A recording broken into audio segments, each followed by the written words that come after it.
Aku tadi membaca tappingan di bawah kok sudah selesai itu barang tuh.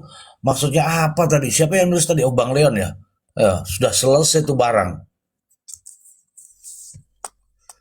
Silakan Bang Leon.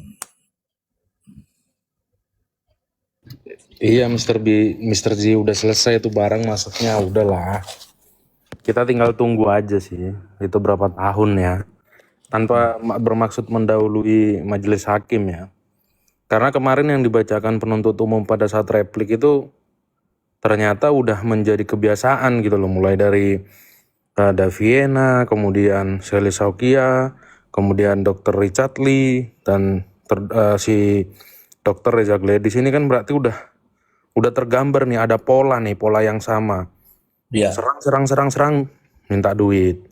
Serang, minta duit, gitu ya, loh. Jadi itu udah jadi pola yang sama yang berulang kali dilakukan, gitu loh. iya, Dan cuman satu orang doang yang nggak menyerahkan uang, itu pun karena permintaannya terlalu besar kan, iya, iya, iya. Ya, gitu loh. 15 M. Ya, dan majelis hakim sih harus melihat itu secara serius ya, harus mempertimbangkan itu secara serius. Itu yang pertama. Kemudian yang kedua, nih ya teman-teman yang menonton, Izin, Pak Leo, izin. Si Daviana karena diminta uang sebegitu besar, 15 M, dan ketika ditawar 3 atau 4 M, dia nggak mau gitu. Jadi akhirnya yang malah nggak dikasih sama si Daviana, begitu. betul kan, cuman Daven aja yang tidak menyerahkan uang kan. Tuh, betul. Artinya pola ini udah berulang kali dilakukan. Nah, kita kan nggak tahu aja nih. Dulu kan dia nyerang Juragan 99, apakah di situ ada transaksi atau enggak, kita juga nggak tahu kan. Ada. Ada, Nah, tapi kalau saya tidak tahu. gitu loh. Artinya apa? Ini udah menjadi pola-pola yang dilakukan oleh si terdakwa ini. Sehingga itu harus dihentikan. Itu adalah suatu apa ya? Itu satu, mengganggu iklim usaha, dua, membuat keributan, yang ketiga, ini kan merugikan pelaku usaha kan. Ya, bikin gaduh. Ya, itu yang pertama. Kemudian yang kedua, ini teman-teman perlu pahami ya, kalau kalian menganggap tuntutan itu adalah balas dendam dari jaksa yang sidang, nih bisa gue bilang ya, kalau ada advokat, kalau ada praktisi hukum yang bilang bahwa tuntutan itu balas dendam dari jaksa penuntut umum yang sidang, berarti itu orang nggak mengerti hukum. Berarti itu orang baru jadi pengacara. Berarti itu orang nggak pernah sidang perkara pidana. Ini teman-teman harus pahami ya. Di kejaksaan itu ada istilah rendak, rencana dakwaan. Jadi sebelum dakwaan itu dibacakan, diserahkan ke pengadilan, itu harus melalui mekanisme rencana dakwaan dulu. Rencana dakwaan itu maksudnya jaksa peneliti itu sudah menyiapkan rencana dakwaan, kemudian itu diserahkan, diproses untuk mendapatkan approval. Mulai itu berjenjang, jadi dari jaksa yang membuat diserahkan ke kasubsi penuntutannya, kemudian dari kasubsi penuntutan diserahkan ke kasipidum, dari kasipidum nanti ke kajari, dan untuk perkara-perkara yang sifatnya melibatkan influencer atau melibatkan istilahnya kayak Nikita Mirzani lah, dia kan menjadi sorotan publik, itu biasanya rendak maupun rentutnya itu sampai Kejaksaan Agung, sampai Jampidum, gitu loh. Jadi kalau kalian bilang itu balas dendamnya jaksa yang sidang, Hmm. belajar lagi dah, benar, belajar lagi, biar nggak asbun gitu loh. Hmm. Rentut itu si jaksa yang sidang dia bikin pendapatnya, berdasarkan pendapatnya dia bilang ini seharusnya dituntut sekian. Itu nyampe nanti ke Kasipidum, oh ini kurang, atau bisa juga sama pendapatnya nyampe ke Kajari. Itu tuh berjenjang, jadi bukan pendapatnya dia doang, Hmm. gitu loh. Jadi jangan jangan salah paham. Saya kasihan Mister Ji ngelihat orang-orang dibodoh-bodohi kayak gitu, dibilang balas dendamnya jaksa. Padahal itu ada mekanisme rencana tuntutan gitu loh. Saya harap dengan saya menjelaskan ini, kalian boleh nanya nanti ke jaksa, kalau kalian punya saudara jaksa, kalau kalian punya Eh, ya inilah pengacara yang sudah sering beracara pidana itu pasti paham soal rendak rentut itu, gitu loh. Nah, edukasi hukum itu yang seperti ini, Mr. J, dikasih tahu yang benar. Makanya ketika kemarin ditanya jaksa penuntut umumnya, dia kan nggak mau komen, dia diam aja. Karena memang itu bukan keputusannya dia sendiri, Mm-mm. itu sudah berjenjang.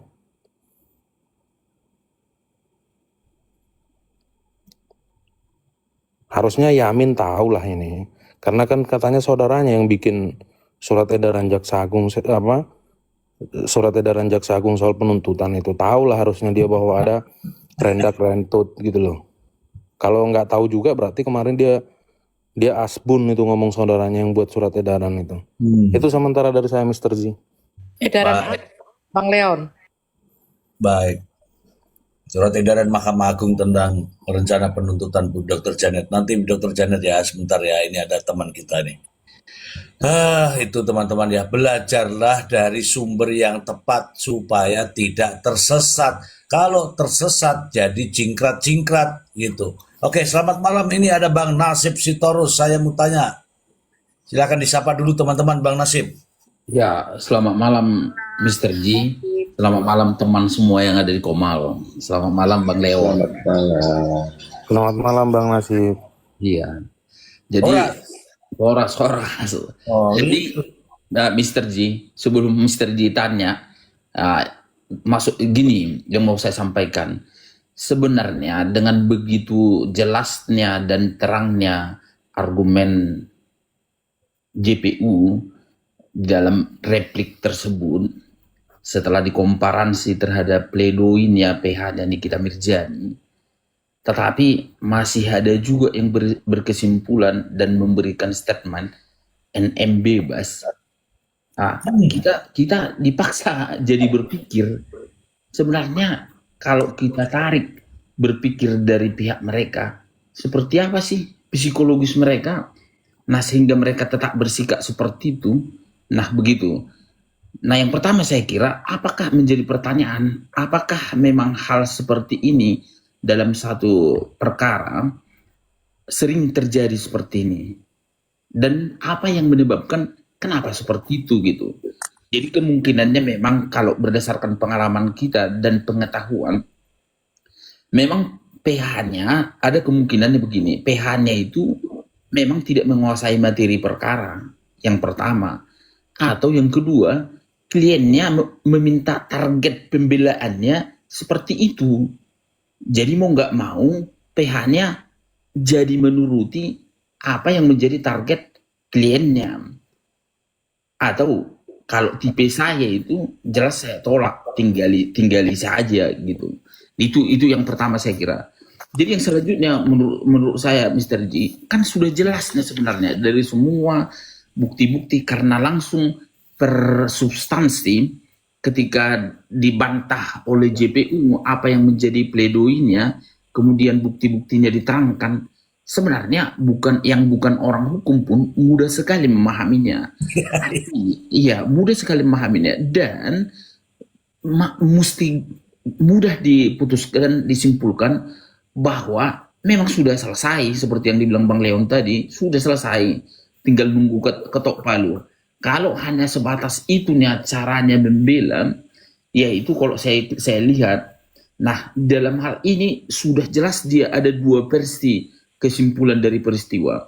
Dari tuntutan JPU jelas menyatakan terbukti di pasal 27B ayat 2 bahwa peristiwa secara keseluruhannya dibuktikannya secara spesifik dan detail.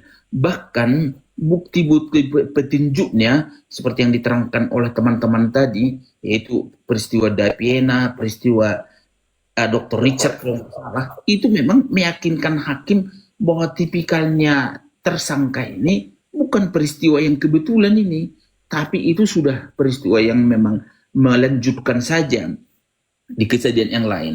Nah, jadi kemudian dari pledoinya PH ini, saya kira dia mengambil versi itu, kesimpulan itu, bahwa itu tidak terpenuhi unsur pidananya, tidak ada unsur pidana, tapi itu adalah murni kesepakatan.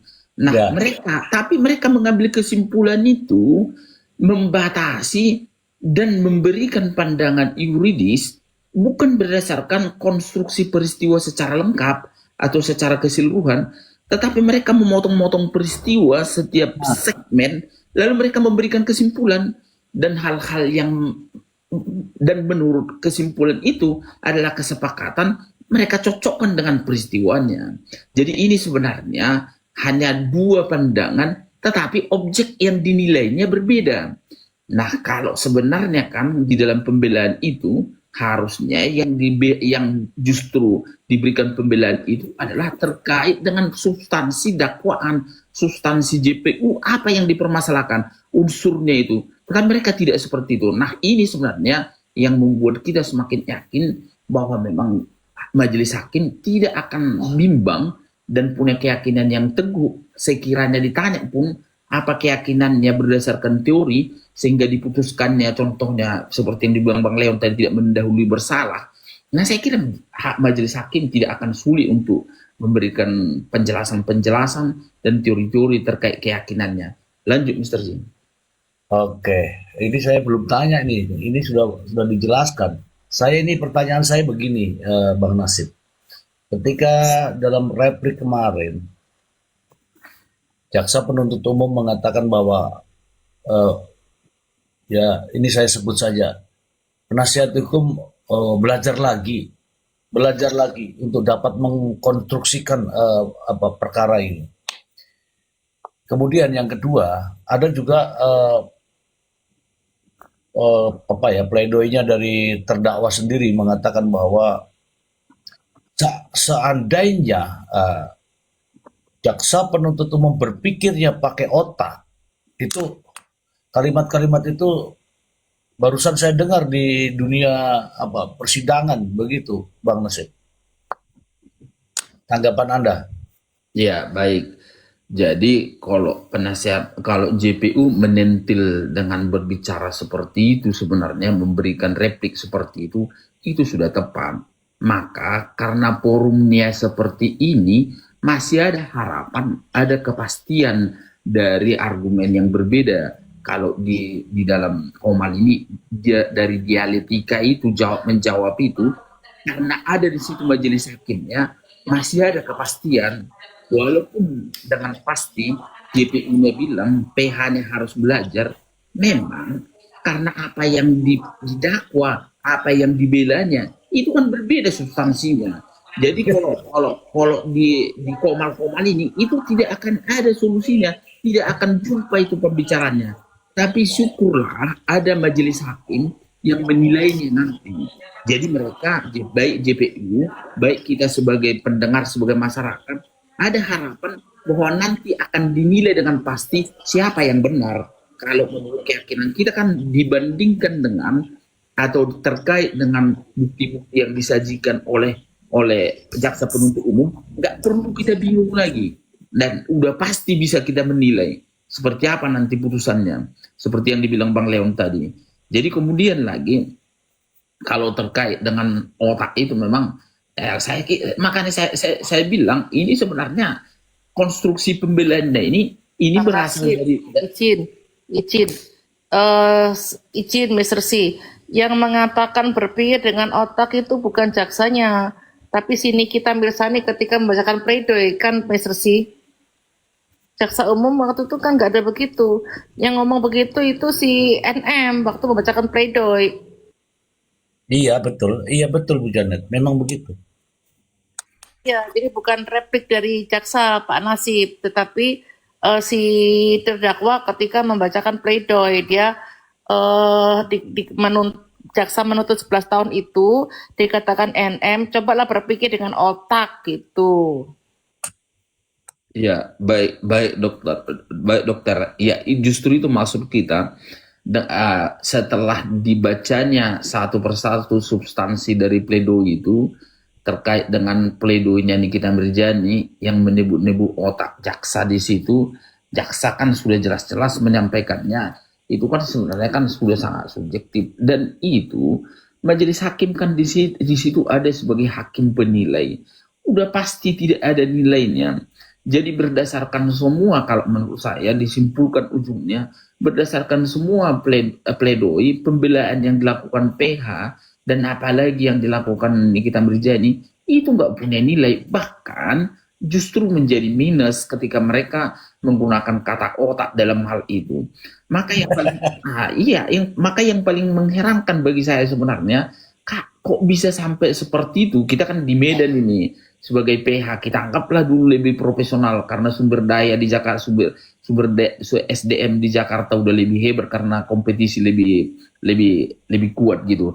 Jadi harusnya kalau yang menurut kita secara formal aja, secara mendasar aja, harusnya dari awal itu sudah harus dibuat pembelaannya secara terstruktur. Seperti apa sebenarnya substansi, termasuk tadi tingkah laku daripada terdakwa itu harus jelas dia. Kalau bisa ditunjukkanlah selama ini mungkin di lapangan. Makanya ketika orang di luar dia sangat nakal, kalau sudah masuk ke menjadi terdakwa, biasanya dia akan dibuat minimal penampilan akan menjadi penampilannya orang-orang yang baik. Apa tujuannya? Supaya nanti jaksa akan melihat di dalam tuntutannya, contohnya targetnya, supaya bisa kalau bisa dituntut lepas, minimal dituntut ringan. Nah, itu yang menjadi pikiran kita. Padahal ini ada hakimnya. Nggak ada cerita, itu hanya omong-omong. Karena apapun ceritanya, risikonya terdakwa akan mengalami. Dan kalau nanti dihukum berat, dia nanti akan baru merasa sadar. Tapi kalau nggak salah, ada beberapa juga memang ahli psikologi yang menanggapi, memang itu bagian daripada tipikalnya terdakwa ini. Jadi untuk menyatakan dia, supaya untuk membawa dia supaya dia menyadari bahwa ini memang sudah serius, bukan main-main lagi, itu agak sulit katanya. Jadi yang masuk saya di situ sebenarnya, apa yang mereka lakukan itu terkait pembelaannya itu memang bukan nilainya tambah 1, bukan tambah 2, tetapi memang minus. Itu yang saya kira kesimpulan dari saya, Mr. Z. Baik, baik. Ini saya apa namanya ingin bertanya ini kepada netizen aja ya. Ini ada mahasiswa saya ini ada 3 ya. Kalau yang nir itu apa asdos, jadi saya nggak akan tanya itu. Saya mau tanya Mbak Lia Rungkat kalau masih ada. Jadi ketika seseorang menunjukkan di depan majelis hakim itu kan berarti dia menampilkan dirinya yang sesungguhnya bahwa sayalah begini, sehingga hakim justru akan melihat, oh ternyata ternyata eh, terdakwa itu sikapnya seperti itu. Bagaimana menurut Mbak Lia? 1 menit. Seharusnya terdakwa itu selama persidangan menunjukkan sikap sikap dan perilaku yang baik agar dia bisa mengurangi hukuman yang harusnya nantinya dijatuhkan. Tapi ini malah menantang dan membuli JPU. Bahkan dia tidak bisa membedakan bahwa JPU itu harusnya memang menuntut dan tidak akan pernah netral. Kan yang netral hakim. Dan ya kesempatan terakhir dia sudah lewat kemarin waktu pembacaan pledoi. Kalaupun besok di duplik itu adalah untuk menyanggah replik, yang nggak seharusnya kemarin untuk pembacaan pledoi itu melantur kemana-mana. Itu aja, Mister sih, Oke, menurut saya. oke, terima kasih. Saya pertegas lagi. Kayaknya kemarin tuh ada yang bilang sampai begini, Bang Nasib. Sampai itu hakimnya sampai kaget itu, Bang Nasib melihat perilaku terdakwa, Bang Nasib. Orintur mungkin ya, karena Pak D-nya seorang hakim, jadi orintur silakan.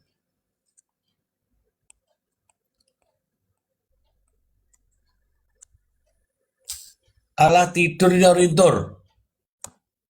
Tremor juga ini. Gak jadilah kalau begitu. Cuma ngomong sama orang tidur. Serius banget saya susun kata-kata, malah tidur. Orintur, orintur. Sekarang diwakili oleh Nir. Nir, kamu Nir. Nilai D, Mr. C. Hai, Kasih nilai D. iya, Depok. A plus udah A plus dia. Ayo Nir, Ya, kamu Nir. ya. Jadi pada saat refleks kemarin kita juga disuguhkan data-data yang belum pernah dikeluarkan sebelumnya ya, bahwa ada kiriman uang transfer ke terdakwa IM sebesar sekitar 1 M dari Dokter Richard kalau nggak salah, dan PT apa satu lagi lupa gitu loh. Jadi di sini pada saat replik jaksa bukannya membalas dendam, enggak, tapi jaksa memberikan pandangan bahwa apa yang disampaikan oleh PH maupun terdakwa dalam pledoi itu jauh panggang dari api. Dakwaan-dakwaan yang sudah disampaikan oleh JPU itu dibalas dengan menurut saya hanya gosip dan isu gitu ya. Bahkan mereka menginginkan terdakwa itu dibebaskan. Karena saya lihat yang namanya PH maupun terdakwa itu lebih senang berbicara di depan pendukungnya atau di sosmed ya. Jadi seperti gini, pada saat JPU menyampaikan di sidang, kenapa juga kemudian yang namanya PH itu keluar-keluarnya di media gitu loh, di sosmed gitu kan. Bahkan katanya mau lapor ke presiden gitu loh. Jadi menurut saya sesuatu yang menjaring angin apa yang disampaikan PH maupun terdakwa dalam pledoi gitu ya. Dan saya berharap mudah-mudahan duplik nanti mereka lebih substansial, kemudian lebih memberikan jawaban-jawaban yang bermakna gitu ya dari replik yang disampaikan oleh JPU. Dan ingat, JPU itu pegawai negeri. JPU itu hanya menjalankan tugas, diberikan tugas oleh negara untuk membantu orang yang pelapor gitu loh, yang merasa dizalimi haknya gitu ya. Jadi kenapa juga kalau yang namanya terdakwa ataupun PH itu menyerang JPU, pendukung-pendukungnya Mir itu menyerang JPU. JPU itu hanya menjalankan tugas gitu loh. Dia diberikan tugas, jadi jalankan tugasnya dengan baik. Begitu Mr. G. Terima kasih.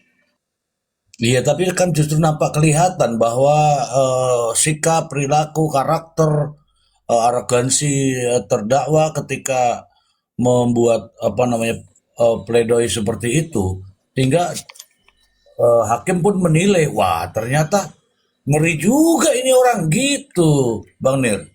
Iya, iya Mr. G. Makanya saya bilang bahwa apa yang disampaikan di pledoi itu benar-benar tidak substansial gitu loh. Dia menyerang kemana-mana, menyerang pribadi bahkan gitu ya, dengan mengatakan gendut atau segala macam gitu loh. Jadi memang apa yang disampaikan pledoi kalau menurut saya ngambil dari itu seolah-olah menjaring angin gitu loh. Jadi percuma, suatu hal yang sangat amat percuma sekali. Terima kasih Mr. G. Amat sangat percuma. Bu Joki, ini ada Bu Nona. Bu Joki, saya tanya Bu Joki, terdakwa yang justru menampilkan perilakunya di depan hakim seperti itu, apa nggak merugikan terdakwa sendiri, Bu Joki? Sangat sangat merugikan. Aku mau nyambung dulu ini Mr. Z, apa yang tadi disampaikan oleh Bang Leon mengenai tuntutan 11 tahun tadi. Boleh. Waktunya panjang, Bu Joki silakan, 2 menit. 3 menit. Makasih ya. Hati-hati. Oh ya. Mengenai yang tuntutan 11 tahun itu tadi apa yang disampaikan Bang Leon itu benar ya, yang di bawah semua. Jadi bukan yang apa, dalam membuat tuntutan itu benar, itu harus berjenjang ya. Jadi ada namanya rentut, aku pertegas aja, ada namanya rentut yaitu rencana penuntutan. Sebelum dibacakan tuntutan itu ada prosesnya, yaitu harus dibuat dulu rentut, rencana tuntutan namanya. Apa aja isi rentut itu ya? Nah, rentut itu ada identitas terdakwa di dalamnya nih. Kemudian ada uraian tindak pidananya, kemudian ada pasal-pasal apa yang didakwakan. Nah, dari semua itu, dari persidangan itu, dia harus memasukkan pasal dakwaan apa yang dapat dibuktikan di dalam persidangan itu. Disebutkan itu nanti di dalam rentut. Kemudian akibat apa yang ditimbulkan oleh si terdakwa ini. Dijabarkan nanti, contoh misalnya, telah hilangnya nyawa seorang pemuda yang akibatnya meninggalkan 2 orang anak atau istri. Nah, itu kan disebutkan itu akibat yang ditimbulkan dari perbuatan terdakwa ini. Lalu ada juga nanti tuh hal-hal yang mempengaruhi tuntutan. Nah, hal-hal yang mempengaruhi tuntutan itu apa? Hal-hal yang memberatkan, itu nanti dijabarkan. Kemudian ada hal-hal yang meringankan. Rencana tuntutan itu nanti akan diusulkan oleh si JPU yang bersidang ini kepada kasih pidana. Nanti kasih pidana itu juga nanti akan menyampaikan usulan tuntutannya. Nah, dari situ barulah nanti ke Kajari. Nah, dari Kajari itu nanti dia juga akan memberikan saran dan petunjuk dari tuntutan itu. Tapi karena ini perkaranya menjadi sorotan publik, itu benar kata Pak Bang Leon, ini akan sampai ke Kajagung. Nah, ingat nggak Mr. G, siapa tuh pengacaranya Fadel? Halo? Kak Oya. Kak Bang Oya, Iya. ya benar Bang Nir. Kak Oya itu kan bilang, dia cerita, oh kenapa kok dia tanya kepada JPU, kok kenapa tuntutan sampai 12 tahun ya kan? Kami nggak tahu, itu memang dari Kejagung gitu kan. Nah itu, jadi bukan penuntut umum yang di persidangan yang memutuskan berapa tahun tuntutan. Memang ada prosedur sampai jenjang ke atas. Bahkan dalam perkara yang menjadi sorotan publik ini, Kejagung turun tangan. Begitu loh. Jadi ini harus memang benar kita luruskan seperti yang Bang Leon sampaikan tadi. Nah, kemudian yang mengenai sikapnya terdakwa berkali-kali sudah kita bahas bagaimana hal itu sangat-sangat mempengaruhi. Contohnya juga sudah banyak kita ambil perkara-perkara yang bagaimana sikapnya baik di persidangan ya kan. Contohnya ke Fadil aja lagi lah begitu. Tuntutan 12 tahun ternyata dipotong menjadi 9 tahun ya kan. Lumayan kan 9, 10, 11, 3 dipotong 3 tahun. Karena apa? Dia mengakui perbuatannya, dia meminta maaf berkali-kali di persidangan, ya kan? Berkali-kali dia juga merendahkan diri. Bahkan kata Kak Oya kan, apa isi pledoinya? Pledoinya cuma meminta maaf. Tidak ada dia membantah apa tuntutan dari JPU, kata Kak Oya. Ya kan? Itu kan lumayan penurunan 3 tahun vonisnya. Makanya saya bilang itu kan sangat mempengaruhi. Gitu loh, Mr. Ji. Izin menambahkan, Ya. kalau si Fadel dituntut 12 tahun, ya kan Fadel nggak mengata-ngatain atau mengutukin jaksa, ya kan. Sementara Nikita Mirzani dituntut 11 tahun oleh jaksa. Tetapi baik PH-nya maupun NM-nya selalu mengatakan dia Nikita Mirzani tidak merugikan negara gitu, iya kan? Sementara kalau dibilang Nikita Mirzani nggak merugikan negara, sangat merugikan. Yang pertama dengan dia berbuat seperti itu, perusahaan orang makin nggak percaya dengan perusahaan lokal. Akhirnya PHK terjadi. Orang nggak percaya dengan kosmetik lokal. Ya orang memakai produk luar. Iya kan, malah banyak import yang masuk. Iya kan. perusahaannya Dr. Lisa Gladys juga banyak yang akhirnya mem-PHK-kan, kan cuman perusahaannya Dr. Lisa Gladys, banyak sales-sales kosmetik itu datang ke saya mengeluh juga begitu. Iya kan, teman-teman dokter juga mengeluh seperti itu. Itu kan akhirnya berimbas pada apa? Pada perekonomian Indonesia. Reseller banyak loh yang DM saya. Dok, kita ini reseller nggak tahu apa-apa loh dok, tapi gara-gara kasus ini kita terimbas begini-begini, karena kita nggak bisa jualan lagi begini-begini, reseller juga terimbas. Nah ini kan akhirnya apa? Melemahkan perekonomian kita. Daya beli masyarakat makin turun, PHK makin banyak, ya kan? Reseller juga nggak bisa dagang, akibatnya omset menurun, daya beli masyarakat makin menurun, perekonomian makin melemah. Jadi ya lingkaran setan.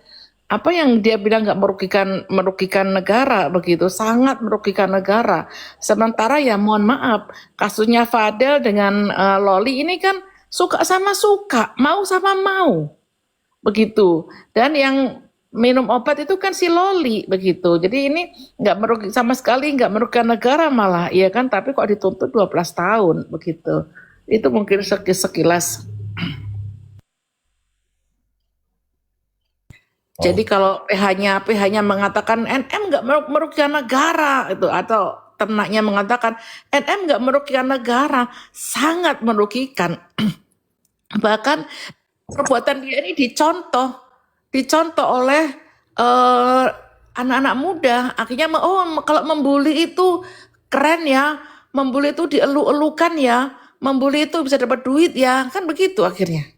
Sampai kejadian yang di Udayana itu akhirnya ya mahasiswa bunuh diri karena apa? Dihina-hina, dibully-bully sama teman-temannya, kan begitu. Lanjut, Mr. C. Baik. Oke, selamat malam untuk Bu Nona. Kita kembali lagi ke Bu Nona. Bagaimana Siap. pandangan Bu Nona ketika ini kita ulangi lagi nih Bu Nona, biar panas dulu Bu Nona. Oke, ya. Jadi berdasarkan apa yang sudah kita tonton bersama ya, bahwa ada replik yang menelanjangi si terdakwa Nikita, bahkan sebagai balasan dari pledoi atau nota pembelaan gitu ya. Itu menegaskan profiling kriminal. Jadi dalam psikologi hukum itu kita kenal profiling kriminal atau karakteristik penjahat. Nah, kenapa bisa demikian? Bisa menjadi pandangan dari hakim dan penegak hukum lainnya, yaitu JPU, bahkan mungkin dari masyarakat yang sudah paham hukum ya, bahwa ada beberapa faktor. Yang pertama, sudah ada catatan kriminal walaupun tidak termasuk kategori residivis gitu ya. Jadi kalau residivis itu kan kita kenal bahwa ada pengulangan tindak pidana yang sama. Tapi ini kalau tindak pidananya yang sekarang didakwakan itu ada 3 pasal, maka walaupun sebelumnya mungkin dia pernah melakukan salah satu dari 3 pasal itu, tidak bisa dibilang bahwa dia pengulangan gitu. Lalu tapi itu sudah bisa jadi pertimbangan dari hakim gitu. Lalu 2, ada modus operandi yang serupa terhadap korban dan calon korban yang lain. Maka itu sudah kita dengar sendiri, ada pembacaan bahwa apa yang tadi sudah disampaikan Bang Nir itu, pembacaan bahwa korban-korban selain yang yang dalam perkara ini yaitu Dr. Lisa Gladys yang kena 4M, rupanya ada sebelumnya, ada Dr. Richard Lee sebanyak 1M, lalu Sheila Saukia sebanyak 350 juta, lalu ada yang calon korban yang hampir jadi korban yang 15M yaitu Daviena. Nah, lalu yang ketiga ada pengalihan substansi 369 yang terus menerus digaungkan bahwa ini bukan pemerasan 369, bahwa ini adalah 1320 perjanjian kesepakatan gitu, hanya berdasarkan pada kata iya, saya akan mengirimkan, saya akan mengikuti mau kamu, padahal itu adalah penyalahgunaan kehendak atau penyalahgunaan situasi atau keadaan. Itu bagian dari penggugur dari satu perjanjian, bahwa perjanjian bisa dikatakan tidak memenuhi syarat objektif sehingga perjanjian itu batal demi hukum atau tidak pernah ada. Nah, lalu yang keempat ya, menyerang penegak hukum yang ditegaskan berulang kali, menuduh peradilan sesat, bahkan menyamakan dirinya dengan terenggiling. Kemarin dia ada sempat dia bawa-bawa lagi bahwa ada kasus yang ternyata tangani juga oleh jaksa yang sama, Jaksa Dona, bahwa itu tentang konservasi alam, terenggiling yang diseludupkan, kemudian kok dapat hukuman kok lebih ringan, lebih rendah, padahal itu adalah kerugian negara. Dia menyamakan dirinya dengan terenggiling. Nikita atau terdakwa ini harus paham dulu tentang hukum yang mengenai konservasi. Konservasi itu seperti apa? Lalu itu apakah SDA yang sumber daya alam yang bisa diperbaharui atau tidak? Nah, kembali lagi dia harus belajar IPA kelas 6 SD, gitu ya. Lalu sehingga gini, hakim itu melihat dari beberapa hal yang tadi saya sebutkan bahwa loh, orang ini loh sudah punya catatan kriminal, habis itu modus operandi yang sama terhadap korban-korban dan calon korban lainnya sebelumnya. Lalu ada lagi pengalihan isu terus yang harusnya pidana di bawah perdata, itu terus digaungkan menjadi keyakinan mereka. Lalu ditambah lagi menyerang penegak hukum, terus bilang bahwa peradilan sesat berulang kali. Dia tidak tahukah bahwa ini loh jaksa yang akan menentukan nasibnya, juga hakim yang nanti akan memvonis, menentukan nasib hidupnya, diulang-ulang terus, sehingga yang ada kesimpulan di benaknya hakim hanya satu, orang seperti ini berarti ini adalah penjahat sesungguhnya, mens reanya dapat, actus reusnya sudah dapat. Wah, kayak perkataan Bang Maksi itu ya, Bang Maksi sudah masuk barang itu. Nah, tidak bisa lagi dipungkiri itu. Maka itu yang ada, hakim akan memvonis semakin tinggi, akan lebih tinggi kemungkinan atau sama dengan dengan tuntutan jaksa. Kemungkinan lebih rendah kalau dia tidak perbaiki, tidak melakukan manuver 180 derajat yang kemarin saya sampaikan, maka pasti vonisnya antara sama atau mungkin kurang-kurangnya yang kemarin saya sampaikan itu, ya prediksi saya kalau dia masih sama dupliknya, pembalasannya, dia masih lagi menghina-hina dan tidak melakukan manuver 180 derajat, yakin minimal itu 10,6 subsidiar. Itu vonisnya.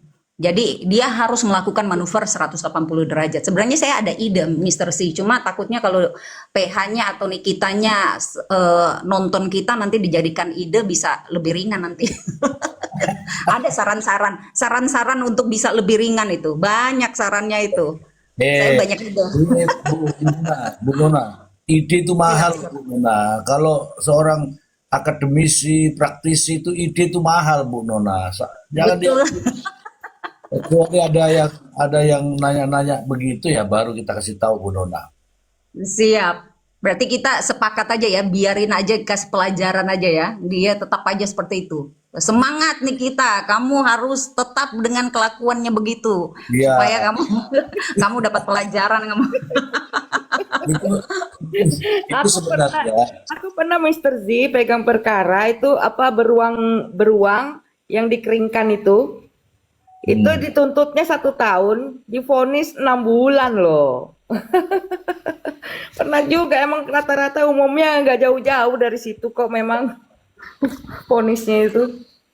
Betul, hukum lingkungan itu kan juga dasar konservasi alam, itu ada hukum kehutanan, hukum lingkungan, hukum sumber daya alam juga. Nah itu juga, itu yang saya tadi bilang Bu Joki, harus dia kembali lagi ke pelajaran SD kelas 6 tentang sumber daya alam yang diperbaharui atau tidak gitu. Dia ambil uang orang, apakah sumber daya alam, uang itu merupakan sumber daya alam atau tidak, bisa diperbaharui atau tidak, dan dia punya kejahatan itu dan dia punya kelakuan itu termasuk enggak? Dia menyamakan dirinya dengan terenggiling itu mungkin. Makanya kok ini 1 tahun kok dia kaget lah, gue yang pegang beruang dikeringin itu disimpan di dalam rumah, ketahuan ketangkep dituntut 1 tahun, divonis 6 bulan. Biasa aja perasaanku. Lanjut Mr. Z. Oke. Oke, aku lagi ini nih lagi pesen tiket mau mau nobar. Oke. Bang Nasib, Bang Nasib. Kalau kalau tuntutannya ini kan 11 tahun Bang Nasib nih. Dengan perilaku dan karakter seperti itu, Bang Nasib naik apa turun Bang Nasib? Ya, tapi sebelum ke sana Mr. Ji, Ya boleh. memang yang pertama kalau kalau menyebut kekurangan-kekurangan pembelaan NM mulai dari awal sampai pledoinya tidak habis waktu kita untuk menyebutnya satu-satu karena hampir semua yang dilakukannya itu tidak masuk ke substansi pembelaan yang ditunggu-tunggu sebenarnya kan pembelaan yang benar-benar objektif dan mampu mengimbangi eh, argumen atau konstruksi dakwaan maupun replik yang dibuat jaksa penuntut umum itu. Namun tadi saya tertarik juga sebenarnya dengan tinjauan filosofisnya dari Dokter Janet tadi. Itu memang saya kira hal-hal seperti itu udah turun beliau. Masih ada. Itu saya kira memang hal-hal yang seperti itu menjadi catatan juga saya kira bukan hanya bagi saya sebagai praktisi tetapi bagi pengetahuan umum itu sangat penting.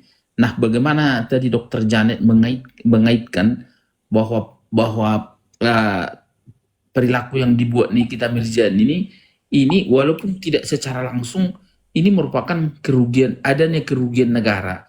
Nah, walaupun tidak dikaitkan itu dikategorikan ke dalam bentuk korupsi, tetapi dengan mengaitkannya tadi dengan sales apa segala macam itu berpengaruh dan kemudian memang diakhiri dengan mungkin pembayaran pajak yang akan berkurang ke negara. Dan saya kira pendapat dan cara pandang yang seperti itu memang mantap kalau saya kira. Nah, yang kemudian kalau pertanyaan Mr. G secara substantifnya, bagaimana dengan perilaku itu? Nah, kalau saya memang memandangnya begini, kalau dari segi argumen-argumen pembelaan yuridisnya, baik dari JPU-nya tadi dakwaannya, memang sudah tepatlah memang dakwaan itu sampai 11 tahun itu saya kira sudah tepat kalau secara itu. Tapi kalau kita lihat contohnya ketika kita perhatikan bagaimana sikapnya majelis hakim beberapa saat itu sepertinya memang bahkan memang JPU di dalam repliknya menyatakan bahwa terhadap Nikita Mirzani ini jaksa itu memberikan kelebihan atau apa istilahnya saya nggak bisa tahu nggak ingat betul seperti apa bahasanya tapi seolah-olah dilebihkan ada perlakuan yang lebih kepada NM ini dilakukan majelis hakim artinya memang majelis JPU mau menyampaikan bahwa perilaku hakim itu jangan ikut majelis hakimnya disalahi karena majelis hakimnya justru memberikan hak yang lebih kepadamu dibandingkan terdakwa-terdakwa yang lain dalam persidangan yang lain seperti itu maksudnya. Jadi reaksi yang saya lihat yang dilakukan oleh majelis hakim itu termasuk walaupun begitu sabarnya majelis hakim itu tapi ada kalanya dia ketika perilaku dari NM itu memang sampai melampaui kemampuan dia menahan kesabarannya beberapa kali langsung ada sikap spontan dari majelis hakim. Dia akan mau cari nanti siapa yang memasukkan dia ke penjara, siapa yang melaporkan dia, bahkan mungkin dia nanti akan lebih ganas. Makanya saya bilang memang agak rumit nih. Yang perlu disurati, yang perlu menyurati presiden sebetulnya bukan PH-nya, tapi masyarakat Indonesia membuat petisi agar hukumannya terdakwa ini maksimal, minimal dia nanti kalau diponis misalnya 10 tahun apa 15 tahun lah contoh, minimal dia akan menjalani 2/3, kalau syukur-syukur setengah, minimal dia menjalani sekitar 6 atau 7 tahun penuh gitu. Nah 6-7 tahun penuh itu mungkin apa di dalam dia nanti udah mulai tulangnya udah mulai keropos atau lehernya udah mulai iritasi, jadi nggak bisa lagi ngomong, nggak bisa lagi live. Karena kalau dia masih sesegar sekarang, setegar sekarang, sekuat sekarang, dia bakal ngamuk lagi. Nanti akan dicari lagi satu-satu. Siapa yang ini? Coba nanti kalau ada yang ini dilihat IG-nya Dokter Richard Lee, aku aja kaget lo barusan. Wah, gila, masih bisa mengancam dia. Yang Iya. menjadi masalah dia itu bisa megang HP karena yang menurut saya itu bukan admin. Kalau menurut saya ya, karena saya bisa baca kalimat-kalimat kalau dia nulis, karena pernah juga dia komentar juga waktu itu di PT saya kan, waktu saya bikin PT tentang dia itu setahun yang lalu tuh, dia komentarnya membalas ya gitu, ngancam-ngancam gitu, memang kebiasaannya gitu kira-kira Mr. J. Kalau untuk dibilang tadi pertanyaan Mr. J, dia di fakta baru yang dibuka bahwa Repost.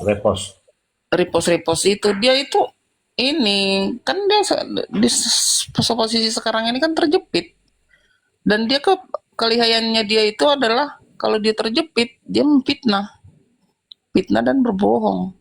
Jadi apapun fakta nanti dia bisa ingkar, sama makanya dibilang kan dia punya hak ingkar untuk mengingkari semua tuntutan dan dakwaan dari JPU, ya itu sih haknya dia. Nanti kan toh hakim juga yang udah megang bukti, kan hakimnya juga bukan orang kayak kita netizen loh yang cuman ngelihat.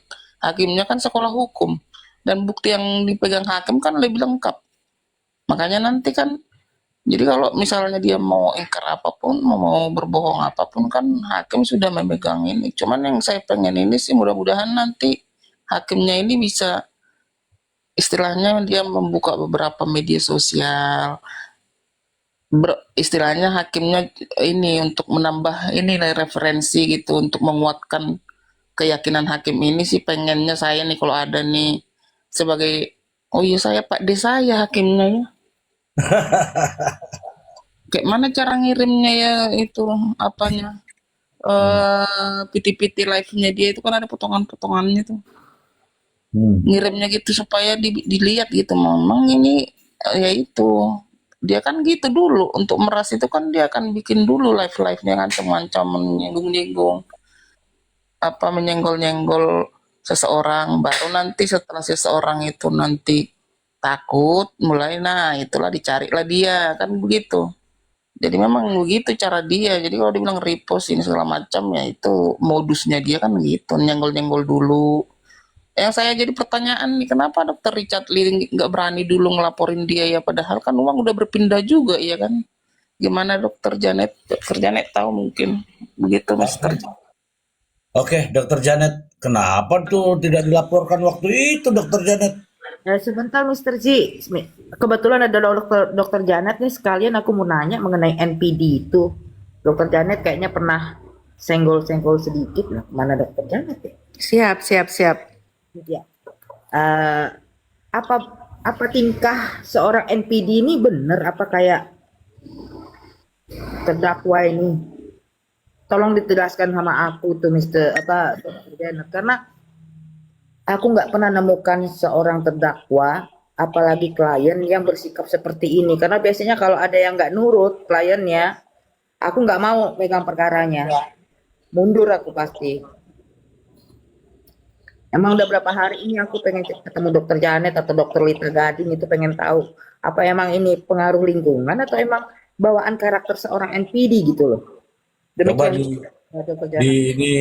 di share teman-teman, di share ke Dokter Rita Gading. Siap. Bang Leon tuh ada Bang Leon. Udah saya cari tadi Bang Leon, saya cari nggak ada. Itu dibawa. Tunggu dulu. Miss turun dulu sebentar ya, Miss. Miss kosong turun dulu sebentar. Nah, Kosong. salah pencet. Tadi siapa yang tanya ya? Salah itu Bang Elsa. Duh, kok Kanona yang ke delete. Jadi tadi pertanyaannya kenapa Dokter Richard Lee nggak lapor, begitu ya? Dokter Richard Lee kenapa nggak lapor untuk kasusnya NM? Karena ini dia itu waktu itu mungkin ya perkiraan saya ewo pakewo. Ewo pakewo karena apa? Karena yang menyarankan itu kan si sang peri. Sang Yang peri. ya sang peri yang menyarankan itu sang peri. Sama kan seperti yang Dr. Esa Gladys itu kan yang menyarankan kan juga sang peri. Gitu. Jadi supaya aman, nggak digangguin, ya kan? Kamu kasihlah 3M, begitu. Tapi ya udahlah, lu teman gue, lu 2M aja, gitu. Oh itu, ya. Gitu. Hmm. Nah, terus saya nggak tahu Dr. Richard Lee-nya kasih berapa, saya nggak tahu. Tetapi dari chatting-chattingannya tuh seperti itu. Nah, waktu itu kan saya sengaja menemui beliau karena saya ini mencari informasi, menggali informasi DRL ini kena ikut dihina-hina sama Dokpeng kan waktu itu, apakah dia juga korban pemerasan atau ikut memeras, karena kan beliau juga ikut aktif si Sang Peri ikut nge-review juga kan, jadi kan dia suka live juga kan sama Sang Peri gitu kan, mereview juga. Jadi waktu itu Dr. Esa kan saya sarankan untuk menggalang kekuatan antara lain Davina, SS, termasuk Dr. Richard Lee begitu kan. Nah, Dr. Resa agak ragu-ragu dengan Dr. Richard Lee. Ya udah saya menemui situ. Akhirnya saya sempat membaca itu apa chatting-chattingan mereka itu. Nah, tetapi kan saya kemarin saya cerita Dr. Richard Lee itu juga nggak yakin gitu mau lapor seperti itu. Dia janji lapor begitu, tetapi kan tunggu-tungguan dan Dr. Resa Gladys dulu begitu. Nah, Dr. Resa Gladys itu sudah lapor per Desember awal begitu. Saya cek Dr. Richard Lee, kamu sudah lapor sudah begitu, tapi sepertinya enggak. Dr. Richard Lee baru lapor itu Januari gitu. Jadi ketika itu dia cuma laporkan si Dokpeng, dia nggak melaporkan si NM. Kenapa? Karena waktu itu kan si DRL masih kerjasama dengan Sang Peri untuk satu brand produk begitu. Jadi dia nggak melaporkan si NM karena nanti melaporkan si NM kesangkut kan si Sang Peri. Itu mungkin pertimbangan beliau seperti itu. Begitu. Nah, waktu itu si Davina kan diminta-minta untuk jadi saksi tapi nggak datang. Saya kontak lagi tuh dengan DRL begitu. Kamu mau nggak jadi saksi gitu? Tapi dia bilang dia nggak mau gitu. Karena ya dia bilang ya sekarang kan masyarakat sudah memplot dia image-nya jelek lah gitu, jadi takutnya dia nanti makin dibully lagi, begitulah ya singkatnya seperti itu. Jadi kalau ada tanya kenapa Dr. Richard Lee nggak lapor, seperti itu penjelasannya. Nah, kalau tentang karakter NPD itu untuk mendiagnose suatu kelainan karakter itu memang diperlukan berbagai tes psikolog lah, wawancara dan sebagainya. Nah, itu harus dilakukan oleh seorang dokter spesialis ilmu kejiwaan. Itu ya memang cocok dokter dokter Rita ya, Lita Gading ya, jadi kok sorry kok blank. Jadi Dr. Lita Gading memang cocok untuk membahas ini, tetapi kita kan sudah NPD itu kan banyak dibahas di sosial media juga, di berbagai literatur juga begitu, dan kita juga bisa mempelajari itu bahwa ada banyak sekali gejala-gejala dari NPD itu, bahwa NPD itu bukan gangguan jiwa ya, tapi gangguan karakter dan gangguan perilaku.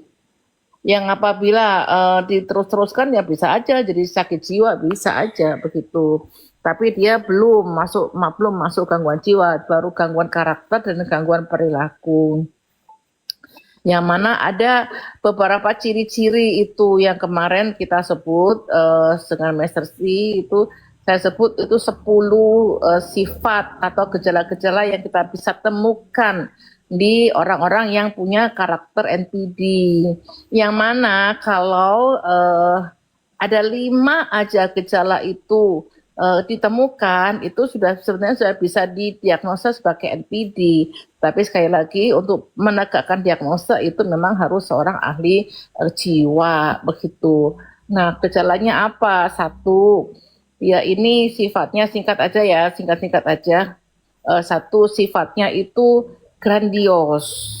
Grandios itu dia merasa superior, dia paling besar dari orang lain.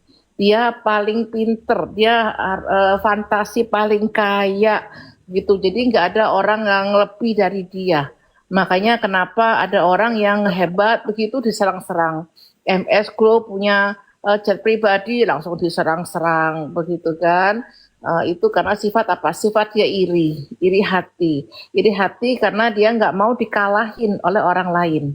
Jadi kalau ada orang lain yang lebih hebat gitu, dia pasti iri hati. Dan caranya apa? Caranya dia berusaha menjatuhkan orang lain itu supaya dia kelihatan lebih tinggi. Begitu. Jadi dia fantasi akan kekayaan, fantasi akan kecantikan, fantasi akan kesuksesan, itu besar sekali dan nggak boleh orang mengunggulin dari dia. Ingat cerita si Putri Salju gitu kan, ada nenek sihir yang tanya mirror on the wall begitu kan. Itu ya seperti itu, jadi nggak ada orang yang harus lebih gitu begitu. Ya kedua itu sifatnya iri, jadi kalau sudah iri dia akan berusaha menjatuhkan begitu. Terus yang ketiga dia itu apa ya? Apalagi ya Mr. Sia, jadi kalau lupa, jadi super, saya singkat itu menjadi special me. S itu superior atau grandios, yang merasa ini. P itu jadi lupa aku. Tenang. Jadi satu grandios, kedua iri, ketiga itu dia orangnya manipulatif. Dia pintar sekali mengarang drama. Begitu, dia pintar sekali mengarang drama seolah-olah dia yang baik hati, dia yang tersakiti, dia yang terjolimi. Dan kalau dia seperti itu, dia akan mencari orang lain, menceritakan orang lain bahwa dia itu yang tersakiti. Jadi si korban ini yang jahat, begitu. Dia akan mempengaruhi semua orang, begitu. Kemudian dia juga melakukan apa? Gaslighting. Gaslighting itu memutarbalikkan fakta, begitu. Jadi si korban itu diputarbalikkan fakta sehingga kamu yang salah, gitu. Saya korbannya. Jadi sang korbannya sampai bingung, yang salah siapa ya, gitu. Nah itu dialami juga oleh SS waktu itu. Ya SS juga bilang, saya ini sampai bingung, saya ini salah apa, kok saya jadi begini, gitu. Saya ini apa bodoh apa deh. SS pernah bingung seperti itu waktu diwawancarai. Sama seperti si Dr. Reza begitu. Jadi seolah-olah dia yang salah, aku megang data, kamu salah. Gitu, ya kan, seperti itu. Jadi ada beberapa sifatnya itu ada saya buat di video saya. Ya, istilah lain tuh sikapnya sombong dan selalu merendahkan. Oh iya, sombong. Ya sombong karena tuh grandios tadi. Memanfaatkan. Dan dia itu fenomenanya begini. Jadi dia ya memang memanfaatkan orang lain karena karakter manipulatifnya itu. Jadi dia ingin memanfaatkan orang lain untuk dimanipulasi. Dan dia itu ada fenomena, dikatakan fenomena gunung es. Gunung es itu yang kelihatan di permukaan itu kecil, sementara bongkahan yang di bawah laut itu lebih besar. Jadi artinya apa? Yang ditonjolkan itu sifatnya tuh dia tuh baik. Dia itu charming, dia itu pinter, dia pandai bergaul, dia dermawan, itu yang ditonjolkan sama dia. Padahal di baliknya sifatnya itu yaitu tadi dia iri hati, dia dengki, dia sombong, dia itu tadi grandios, itu dia manipulatif, dia gaslighting, itu bongkahan yang sangat menyeramkan. Itu Oke. sifat dari NPD. Oke. Oke, terima kasih Dr. Janet. Dan dia nggak merasa sakit, dia nggak butuh psikiater. Jadi kalau ada orang yang merasa, aduh saya kok nggak begini ya, itu berarti dia NPD-nya nggak parah. Tapi kalau NPD parah itu dia nggak merasa sakit, yang tersakiti justru orang-orang yang di sekitar dia. Oke, Dr. Janet, nanti kita akan bahas dengan Dr. Lita Gading ya, Bu Dr. Janet ya. Oke, terima kasih Dr. Janet. Ini ada sahabat-sahabat kita, ini ada Bang Nasib dari Medan ya, dari Sumatera Utara, ada juga Bang Leon dari Jakarta. Selamat malam Bang Nasib, Bang Leon. Selamat malam Mr. Z. Ya, selamat malam Mr. G. Selamat malam semuanya.